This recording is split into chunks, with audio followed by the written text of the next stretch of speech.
The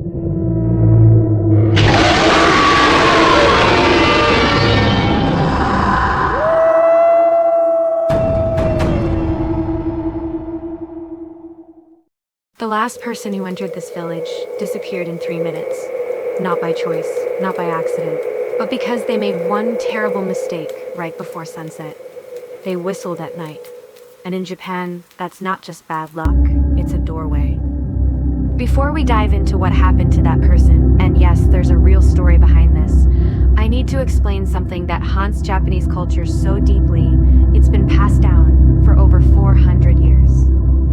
In Japan, there's a rule whispered from grandmother to grandchild, spoken by mothers to frighten children, and understood by anyone who grew up in Japanese communities. Never whistle. Night. And I'm not talking about being impolite. I'm talking about something that could invite the literal supernatural into your home. The superstition has roots so old, historians debate its true origin. But the most compelling explanation comes from Japanese folklore and the concept of yokai, supernatural entities that exist in the spaces between our world and theirs. According to traditional belief, when you whistle at night, especially between dusk and midnight, you're essentially sending out a beacon. You're calling something. And in Japanese folklore, many yokai, particularly spirits of deceased people or mischievous entities, are drawn to the sound of whistling like moths to a flame. The most commonly cited culprit? A spirit called the Tenno Bashiara, a phenomenon where spirits of the dead are attracted to whistling. Some variations of the legend specifically mention women with long black hair appearing at the window. Others speak of figures in white funeral garments following you home. But here's where it gets darker. In Japanese folklore, some entities don't just appear. They invite you to follow them. They whistle back, and if you continue the conversation, if you keep whistling, you're locked in a supernatural pact. You might vanish, you might go mad, or worse, you might start following them, unable to stop yourself. This wasn't just folklore. Samurai warriors took it seriously. Farmers avoided it. Even modern Japanese families still whisper warnings to their children. But there's a reason this superstition became so embedded in culture, and it's not just irrational fear. In pre-modern Japan, particularly in rural villages, whistling at night served a practical purpose. It signaled danger. Hunters, travelers, and guards would whistle to communicate warnings or alert others to threats like wild animals or bandits.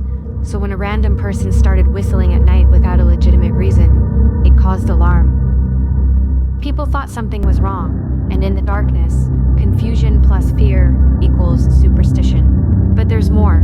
During Japan's Edo period, roughly 1603 to 1868, there was an actual phenomenon called Kitsume Kiseki, or soft possession.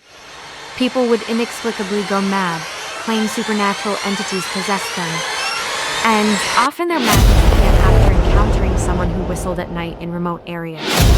Some historians suggest these might have been actual cases of mass hysteria triggered by sudden, unexplained nighttime sounds. In darkness, hearing an eerie whistle, your mind fills in the rest. You start to believe, you begin to see things, and fear becomes reality. This is the psychology of the superstition. It's not just supernatural belief. It's a survival mechanism that evolved into folklore. Whistling at night equals something is wrong, something is off. Stay alert, stay afraid, stay safe. Over generations, this practical caution transformed into absolute taboo. And taboos don't die easily in cultures that respect tradition, especially in Japan, where tradition is survival. Now, you might think this is pure mythology, no modern context, just old stories. But there are documented cases. In the early 1900s, Japanese newspapers, the Osaka Asahi Shimbun and Tokyo Nichi-Nichi Shimbun, reported several incidents where people claimed to have encountered spirits after hearing whistling at night. While we can't verify these accounts by modern standards, the fact that major publications covered them tells us something. Enough people experienced something unexplainable that it was considered newsworthy.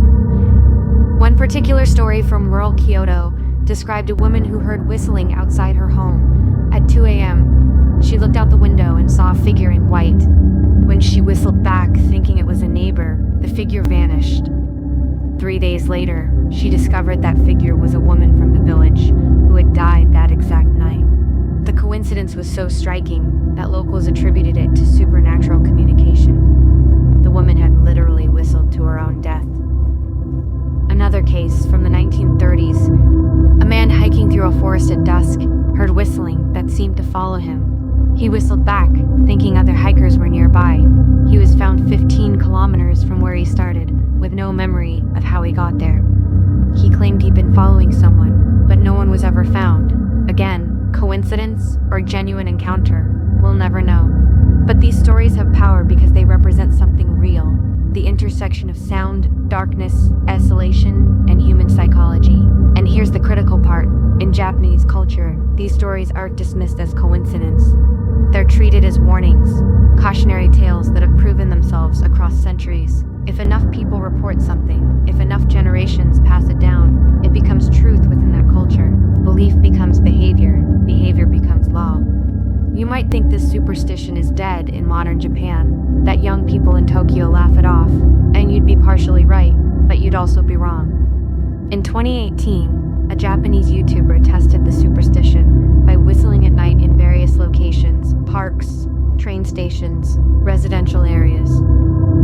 While nothing supernatural happened, obviously, comments flooded in from Japanese viewers begging him to stop. Not because they truly believed yokai would appear, but because the instinct was still there. The cultural programming runs that deep. Even in 2023, Japanese Reddit threads about superstitions consistently mention whistling at night as something people still avoid. Parents still tell their children not to whistle after dark. It's not about logic, it's about cultural continuity. I spoke with a penetrating sound creates something called auditory pareidolia. Your brain tries to recognize patterns in sound, the same way it sees faces in clouds. A simple whistle becomes something more in your mind. Second, darkness triggers fear responses. When it's dark, your amygdala, the fear center of your brain, is more active. You're more alert, more suspicious. A noise that would be harmless in daylight becomes sinister at night. This is evolutionary. Darkness historically meant that's survival logic disguised as supernatural warning. So what happened to that person who entered the village at dusk and disappeared in 3 minutes? The answer is, it depends on what you believe. If you believe in yokai, in the power of cultural taboos, in the supernatural weight of traditions carried across 400 years, then they were taken, called by their own whistle into a world we can't see. If you believe in science, in psychology, in the measurable ways our brains betray us, and their story is still being heard. The last person who entered this village disappeared in 3 minutes. Not by choice, not by accident, but because they made one terrible mistake right before sunset. They whistled at night. And in Japan, that's not just bad luck, it's a doorway.